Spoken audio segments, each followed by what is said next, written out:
all these great things. Okay, so question.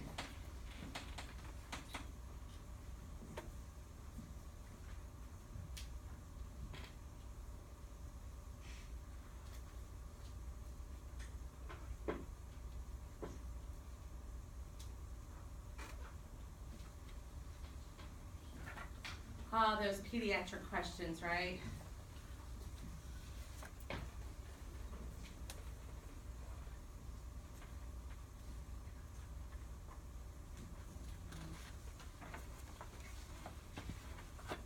Okay, I kind of got 50-50, A and B. We're going back and forth, A and B. So you have a 10-month-old infant, went to the ER with a fever, metabolic demand is increased, okay, he's got a fever, and his history of vomiting and diarrhea. Isn't it true that with a child, one diarrhea will make that baby dehydrated right then and there? One good bout of diarrhea, okay. So, what signs and symptoms should look for related to the patient's likely fluid imbalance? Okay, do we have bulging fontanelles? No. Bulging? No. Is right, okay. Tearless cry? Yeah. Okay, and low urine output? Yeah. But the bulging fontanelles is not correct. Darn, right? Okay, sunken eyes. Yeah. Lethargy. Hypoperfusion. Okay, lethargy. Dry. And there's the furrowed tongue. Okay, that dry, sticky tongue. Weight loss. Okay. Dilute urine? No. No? Yeah? No. Is it diluted? No. We can only hope, right? Yeah, no. Concentrated urine, concentrated. And peripheral edema. No. What's that have to do? Oh, no. Dry skin? Thready pulse. What's a thready pulse? When would you see somebody with a thready pulse? What's making my pulse? My left ventricle, right? So if it's thready, poor cardiac output. Yes, she said your left ventricle isn't working as well. That is correct. So with a thready, weak pulse, my cardiac output isn't good. Therefore, my perfusion isn't that good. Okay. And neck vein distension. No.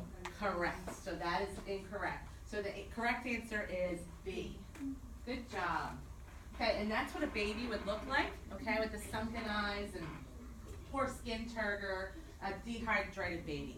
If you happen to work in pediatrics or in the emergency room dealing with pediatric patients, make sure you are closely watching those diapers, okay?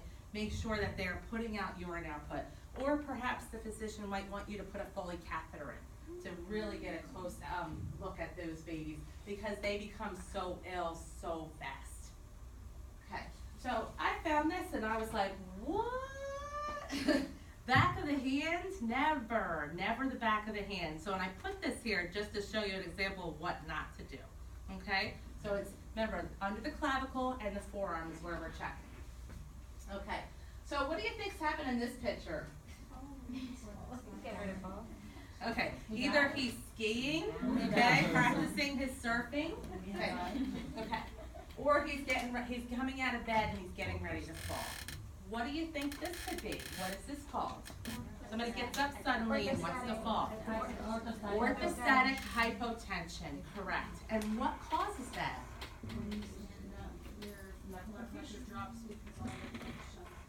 And that sounds like hypoperfusion to me, right? Okay, so she said when you stand up, all your blood shunts, you said, or shifts? Absolutely. What happens is we see, especially dehydrated patients, especially elderly patients who don't have good valves in their veins anymore, is that if they stand suddenly, all the blood pools, they get lightheaded and they fall down, okay? How do we fix this? Do we go in and replace and repair every valve in their vascular system? No. Oh my gosh, they would have surgery everywhere, right? So how do we fix this as nurses? How do we fix this? Teach them to get up slowly. A change in what? Change in the way they get out of bed. Sit there for a minute or two, okay? Put your feet flat on the ground. Slowly raise yourself up, okay? We see this with patients who are getting cardiac medications too, okay? Our ACE inhibitors, very popular ACE inhibitors, right? So we see this a lot of times when they're on this, even young patients, okay? So you need to teach them how to get out of bed properly or how to stand properly. You guys will see this in the hospital with your patients who have been in bed for a couple days and suddenly the doctor says, get your patient out of bed. You're like, okay, and then they get up and they fall, okay? So be very careful with this orthostatic hypotension. And we check this, and your physician might ask you to check this by checking the patient's blood pressure when they're lying down, when they're sitting, and then when they're standing up. And if we see a difference in blood pressure, a significant difference, then they are experiencing orthostatic hypotension, okay? So we want to keep them hydrated too, keep them well hydrated. Hard to do, especially if they have heart disease. Keeping somebody so hydrated could put them in heart failure. So very delicate balance we need to use here. And the purpose of this picture is, I work in an ICU and we see very critically ill patients like this. And all the time I have to monitor everything for signs of hypoperfusion.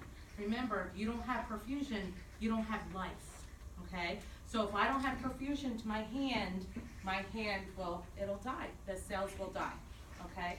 So, you can see the urine output, the bag right there. So perhaps they wanted to put something where they can monitor the urine output hourly instead. We have IVs, they have the monitor which tells us how much hydration they have in their body. It's called CBP monitoring, preload monitoring. You'll get that when you get into the 4th semester, okay, but that's how we monitor a patient's fluid status. Okay, so we need to make sure, to wrap up, we need to make sure we are checking for that patient's pulse, okay? Is it weak and ready, okay? Or is it normal? Is it bounding, okay? It could be stress and the patient has a bounding heartbeat. Mean arterial pressure, what does that mean? Have we seen that term before? What does that mean? Okay, so, and what kind of number are you looking for? She said if it's perfusing the brain. Is it 80 and up? 80, mean arterial pressure of 80 and up? Is she right? I don't know, computer always says. Yeah, she's right. Okay, so yes, you are right. Okay, we usually watch a mean arterial pressure or a MAP of 75 or greater, okay? And this means, and you are correct, that our brain is being perfused, our coronary arteries, and our renals are being perfused, okay? It's a calculation of the blood pressure. Ready for this? It's 2 times the diastolic plus the systolic divided by 3, okay? So a lot of times students will come to me and say, oh my gosh, the patient's blood pressure is 92 over 40, let's say. And I'll go, relax. What's the MAP? 82. I'm like, all right, we're good. Okay, is the patient symptomatic? Are they lightheaded? Lack of perfusion to the brain, right? So great first sign I could tell. Patient starts talking like all kind of nonsense, they could have hyperperfusion to the brain.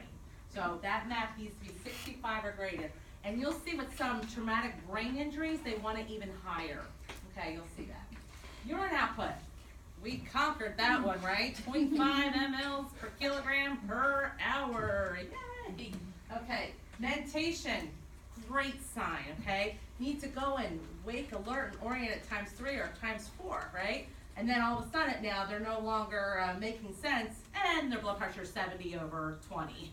Okay, well that's why they have no pressure to the brain, they have no perfusion. Okay, and neurovascular, you want to make sure you're checking your 5 Ps every assessment that you do. You want to check those neurovascular checks to make sure that patient has good perfusion equally and bilaterally. Okay? Any questions? No. Okay.